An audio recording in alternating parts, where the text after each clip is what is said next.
out. Αυτός ο νεαρός εκεί έκλεισε το διάδρομο του Χριστοφίδη, τον οποίο βλέπουμε εδώ.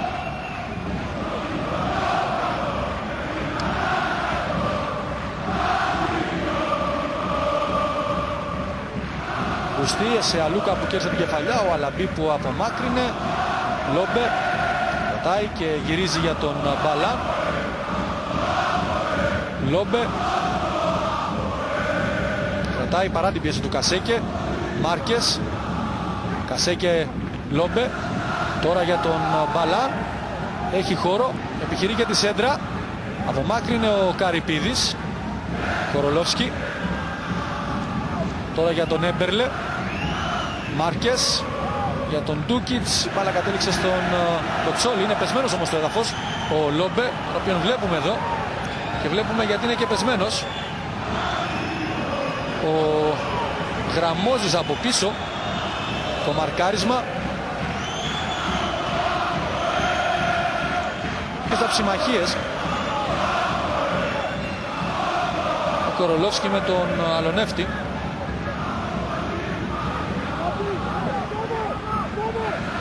Εδώ ο Μπαλάν που τα λέει με τον Αλονεύτη.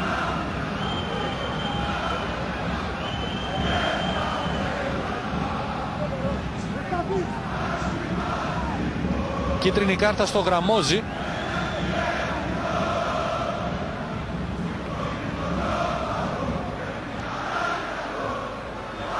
Για το προηγούμενο φάουλ από πίσω, το οποίο έγινε πάνω στον Λόμπε.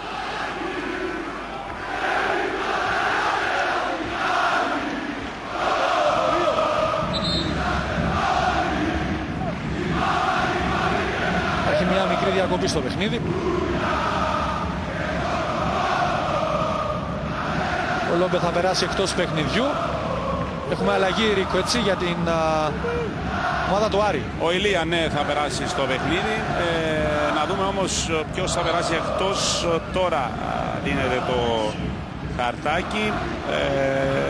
Ο Μπαλάν, Ντανιέλ Μπαλάν, ο άλλος Ρουμάνος του Άρη, θα περάσει εκτός αγωνιστικού χώρου. Άρα ο Λόμπε θα επιστρέψει στο παιχνίδι, καθώς του δόθηκαν οι πρώτες έτσι εκεί βοήθειες.